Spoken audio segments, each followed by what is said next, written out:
untuk menggapai ridho Allah itu banyak yang keseharian sekali. Saking kesehariannya banyak dalam hadis dan itu sahih. Nabi menyebut hal-hal yang keseharian. Hatta ma tas'alu fi imra'atika, kamu punya uang kemudian istri kamu bisa makan, itu ibadah. Bahkan sebagian ibadah itu dicontohkan Nabi yang akhirnya diprotes sahabat, yaitu wa fi buti ahadikum sedekah, kamu menggauli istri kamu itu ya sedekah. Sampai sahabat bilang, yang benar ya Rasulullah, ayati ahaduna syahwatahu wa huwa lahu ajrun, masa urusan biologis, urusan syahwat kemudian dia dapat pahala. Nabi menjawab, alai salawadu aha fi haramin akana alaihi wisrun, bagaimana kalau dia meletakkan ke yang tidak benar, itu kan dosa. Nah, hal-hal seperti ini yang saya ingin teman-teman semua lah, semua, saya juga agak ingin ngaji demi anda juga agak ingin. Itu dosa sekali ngaji kok pesanan kelompok tertentu itu gak boleh. Islam itu untuk semua, jadi ya cuma karena di depan saya jenengan ya seakan-akan jenengan korbannya. Itu ada ilmunya dalam usul fikih itu. Jadi orang itu harus ngaji usul fikih. Nama yang disebut, mungkin Mas Sufyan masih ingat zaman ngaji usul fikih, nama yang disebut itu tidak jaminan sebagai prioritas perintah. Jadi misalnya gini, kebetulan yang di depan Nabi itu Abu Dzar, Nabi ya bilang, ya Abu Dzarin ini uhibbuka misalnya, atau ya Mu'ad ini uhibbuka, atau ya Abu Hurairah ini uhibbuka misalnya. Banyaklah riwayat yang Nabi nyebut ya Abu Dzarin, ya Mu'ad, ya Abu Hurairah. Kemudian misalnya Nabi meneruskan khitab, ini uhibbuka, saya mencintai kamu, fakul dubur sholatin, atau sebagian riwayat disebut fala tada'an la dubura kulli sholatin Allahumma inni ala dzikrika wa syukrika wa husni ibadatik. Saya mencintai kamu, siapa saja, Mu'ad bisa, Abu Dzar bisa, siapa, saya mencintai kamu, mohon kalau habis sholat kamu jangan lupa wiridan Allahumma inni ala dzikrika wa syukrika wa husni ibadatik. Ya Allah, tolong kami permudah supaya mudah ingat engkau. Anda tidak bisa mentang-mentang, wong nama saya Parmin, nama saya Purnomo, itu yang diperintahkan Mu'ad misalnya. Jadi yang disebut satu, tapi khitab itu untuk siapa saja. Saya teruskan. Jadi saya mohon semua kita melakukan kebaikan itu, kalau dalam kaidah fikih disebut al yakin la yuzalu bisyak. Banyak kebaikan yang kebenarannya itu 100%, tidak punya efek samping ke pihak lain, ke kelompok lain, ke komunitas lain. Itu tadi misalnya Anda makan dan itu murah sekali, hanya butuh satu piring, setiap punyaan kamu muji Allah, setiap minum kamu muji Allah. Itu redaksinya Rasulullah SAW disebut Allah sangat ridho ketika seorang hamba makan kemudian dia memuji Allah, atau minum kemudian dia muji Allah. Logikanya gampang, negara seperti ini yang kamu harapkan bentuknya kayak apa, mertua, ipar, komunitas, tetangga, itu nyata terjadi itu kan belum pasti. Sementara yang mesti terjadi adalah kamu butuh makan, kalau tidak mati, butuh minum, kalau tidak mati, butuh bumi yang nyaman ditempati, kalau tidak kita juga mati. Sebab itu Allah kalau menyebut nikmatnya itu hal-hal yang keseharian. Alladzi at'amahum min ju'. Allah itu siapa? Allah itu yang menciptakan kamu bisa makan, tidak berlebihan. Allah itu yang menciptakan kondisi sosial itu ideal. Zaman Nabi itu ya ada orang munafik, orang-orang pilihan Allah itu juga diuji orang sekelilingnya yang macam-macam. Semua diuji sesuai konteks zaman dan waktu. Nah, tapi ada ibadah-ibadah yang selalu disarankan Nabi. Sampai Nabi itu pernah ditanya, ayil islami khairun ya Rasulullah, Islam terbaik itu gimana? Jawaban Nabi itu unik, itamu to'am, Islam terbaik itu ya makan-makan, jangan santai-santai. Ketika Allah menyebut beberapa kebaikan, falak tahamal akobah, wa ma adrokan wa mal akobah. Terusannya apa? Fakku rokobah. Terusannya apa? Au it'amun fi yaumin di masubah. Ya, atau acara makan-makan itu juga Islam. Kenapa? Ya bayangkan kalau tidak ada makanan, kita mati kan?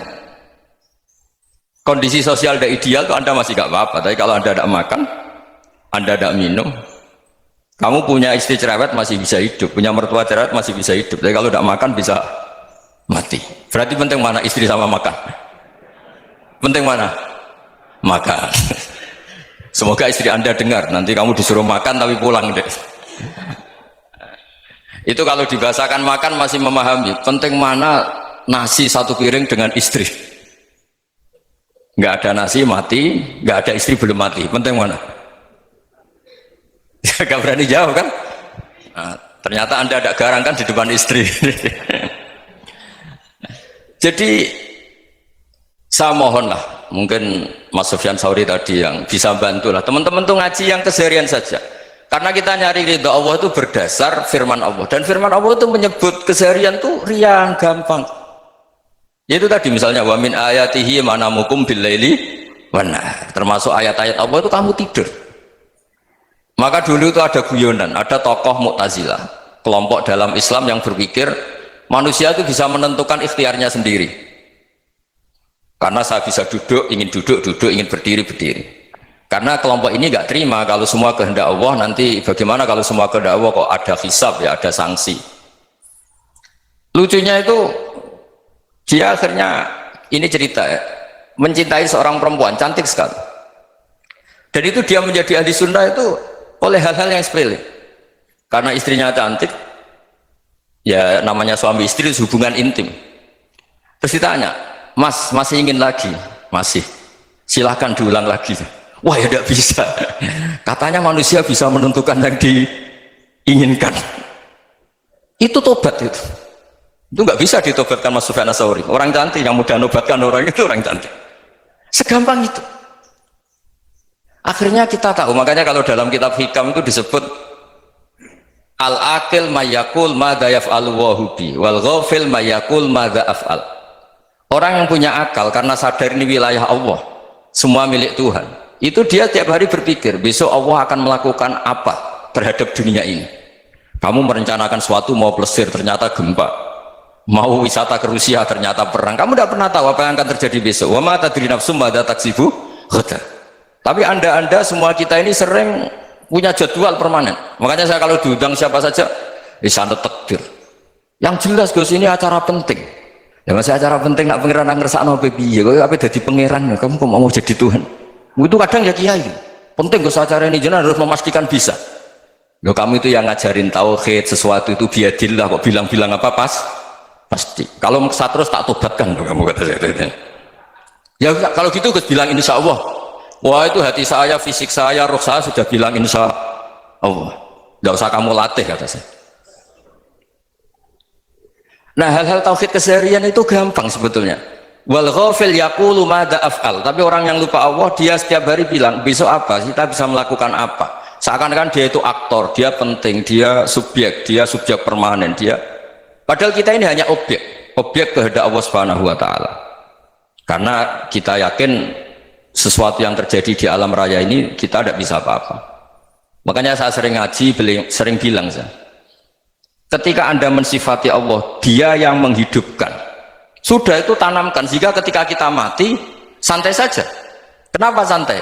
Allah punya cara menghidupkan kita. Zaman kita hidup juga gak tahu caranya ngelola jantung, ngelola paru-paru. Kamu juga gak tahu ngelola oksigen yang tidak beracun, tidak mengandung polusi. Tahu-tahu hidup. Gak ingin tua ya tahu-tahu tua, gak ingin mati tahu-tahu mati. Selama ini kita hidup juga gak tahu apa sebetulnya. Hanya gaya tok, punya jadwal, punya planning. Kalau kamu bisa menentukan pilihan Anda, pasti Anda istrinya cantik, 4 neriman semua, kona'ah semua. Nyatanya enggak kan? Sudah 1 jelek, cerewet. Oh itu kan, nyatanya enggak bisa apa-apa Anda kan? Dan kamu bawa mati lagi. Itu kan, istri Anda juga gitu, punya keinginan, punya suami yang ganteng, yang jabat, yang neriman, yang enggak poligami. Ya enggak kesampaian juga. Kalau kita ngitung tingkat kegagalan kita itu gagal terus. Ya kan? Nah, terus ingat Allah, madza yaf'alu wa hubi. Orang yang punya akal selalu berpikir Allah itu menghendaki apa terhadap saya.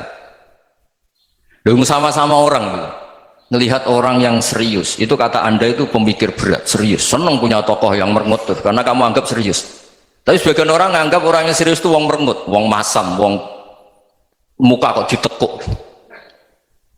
Jadi sama itu hati yang muqallibal qulub tsabbit qalbi ala dini, karena kita nggak tahu cara berpikir kita tentang orang lain, tentang sekeliling kita. Misalnya kita orang baik yang jenis ngurmat fakir miskin, ada orang bangun masjid mewah itu janggal. Apa artinya masjid mewah kalau banyak orang kelaparan? Tapi kalau yang jenis pendidikan, apa artinya masjid mewah kalau tidak bisa ngaji? Nanti yang jenis infrastruktur, apa artinya ini kalau semuanya punya sudut pandang yang berbeda-beda. Dan Islam mengapresiasi semua kebaikan. Tapi katakan semua kebaikan itu adalah kehendak Allah Subhanahu wa taala. Karena apapun baik Anda itu pakai fasilitas yang diberikan oleh Allah Subhanahu wa taala. Sehingga ini yang disebut qulillah tsumma darhum fi khawdihim yal'abun. Ya, kembali tadi ke tema-tema bahwa keseharian Anda ini sudah Islami. Saat Anda tidak bisa melakukan apa saja. Saya sering ada jenazah, biasanya kalau tetangga meninggal saya sering disuruh ngelepas. Saya bilang orang ini baik. Karena sering ngelamun di rumah, sering nganggur di rumah. Ditanya sama anaknya, kenapa Gus nganggur baik? Ya kalau dia nganggur artinya juga agak berbuat sesuatu yang maksiat kan? Ya kan? Orang nganggur di rumahnya ya tidak bunuh orang, tidak maling, tidak korupsi, ya namanya nganggur di rumah. Lah cuma istri cara pandang nganggur gak menghasilkan uang itu. Tapi juga gak menghasilkan kriminal kan? Jadi sebenarnya Islam itu, makanya kalau sampai ngaji usul fikih itu ada kitab usul fikih namanya Lubul Usul, itu terkenal sekali di pesantren itu kalau ngapresiasi keseharian itu luar biasa. Izma min mubahin illa wa yatahaqqaqu bihi tarku haramimma, karena keseharian yang mubah saat Anda lakukan itu ada kehebatan yang luar biasa, yaitu meninggalkan haram. Makanya dulu banyak orang-orang alim ketemu temannya itu guyon sampai semalaman. Itu biasanya yang semangat Islam itu, kiai kok tidak tahajud, kiai kok tidak witir. Orang yang sedang mapan uangnya banyak, malam itu tidak kelayaban itu sudah luar biasa. Melawan nafsu supaya tidak maksiat itu sudah luar biasa. Supaya lupa guyon sama temannya semalaman sampai subuh, gejlok-gejlokan ngenang zaman miskin, zaman kuliah nggak jelas, zaman apa. Melihatnya jangan takut tahajud seperti ini, meninggalkan tahajud, tapi meninggalkannya ini talqul muharramat. Jadi kayak apa hebatnya? Sehingga Imam Ghazali punya riwayat yang agak unik. Hatta takuna ibadatu akhiri hadil ummah iku an-naum. Sehingga suatu saat ibadah terbaik umat ini itu tidur. Itu kan riwayat kontroversi. Ketika Imam Ghazali tanya, kenapa iya? Kenapa kamu mulai keluar dari rumah itu sudah banyak maksiat, melihat perempuan yang enggak mahram, melihat fenomena. Tapi kalau kamu tidur itu enggak melihat apa-apa. Tapi juga kamu jangan nganggap tidur itu ibadah betul. Saatnya melakukan fardu ain malah masih tidur. Tapi itu sudut pandang yang menjadikan kita Islam itu gampang. Jadi saat Anda tidak bisa aktivitas apa-apa, misalnya ada beberapa orang yang lumpuh itu memang nggak bisa Jumatan, nggak bisa ibadah, tapi dia juga nggak bisa maksiat. Tidur itu memang Anda saat itu tidak bisa tahajud, tidak bisa witir, tapi saat itu ada zina, ada maling, tidak gosipkan orang, tidak bully orang, tidak menanamkan kebencian, tidak hasud. Sehingga tidur menurut Allah Ta'ala wa min ayatihi manamukum billaili apa wanahar. Karena di tidur itu selain ada unsur istirahat, jaga kestamina, juga ada unsur meninggalkan beberapa keburukan. Nah, saya mohon ibadah yang keseharian ini kita jaga supaya kita semua baca ayat itu fase itu tertanam di hati. Allah itu siapa? Alladzi at'amahum min ju'i wa amanahum min khauf. Dan Allah kalau cerita di Quran itu anna sababnal ma'a sabba thumma syaqaqnal ardha wa syaqqa fa'ambatna fiha habba wa inaba wa qadba wa zaituna wa nakhla wa hada'iqa hulba. Kamu tahu saya ini siapa, kata Allah? Saya ini adalah Tuhan yang menurunkan air, kemudian ada tanaman banyak, habba wa inaba wa qadba, ada zaitun, ada tin, kalau orang Jawa mungkin ada tela, ada padi, ada mangga, ada pisang. Sudah, wa inaba wa zaituna wa nakhla wa hada'iqa hulba, ada perkebunan yang lebat. Tujuannya apa? Mata Allahkum, silahkan kamu pakai, kamu nikmati. Tapi karena kadang kita ini punya ide-ide besar, tadi untuk syukur saja nunggu punya istri riman, rumah baik, tetangga baik, komunitas baik, semuanya baik baru syukur. Lama-lama nanti ada di surga, syukurnya nunggu surga paling kelas A. Itu sudah ada yang menghuni Rasulullah, kamu nggak boleh di situ. Masa untuk syukur saja repotnya, Masya Allah. Jadi mohonlah Quran yang kalau Anda hafalkan juz sama itu kan ada ayat-ayat yang kayak tadi. Ya, fal yang dzuril insanu ila ta'ami. Coba lihat apa yang kamu makan ya, dari mana? Dan untuk mempertahankan hidup kamu keseharian. Jadi jangan kira ibadah itu harus membentuk komunitas yang versi Anda. Ibadah itu harus hal yang mulu-mulu. Kesehariannya Anda alami. Loh, ini saya tidak bikin-bikin. Saya ngaji bukan karena berdasar pesanan.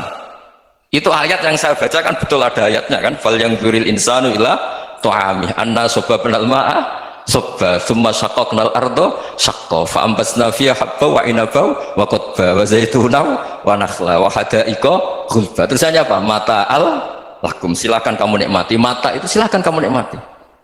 Ya kayak sampean dikasih hidangan ya makan. Ya sudah makan, habis makan ya minum, habis itu ngantuk ya tidur. Ya sudah normal-normal saja. Kayak apa indahnya Islam.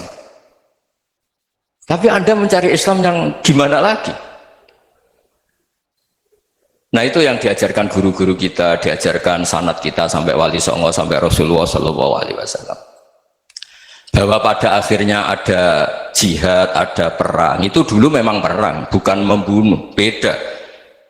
Dulu kita dijajah Belanda ya perang, dan itu normal karena kita dijajah.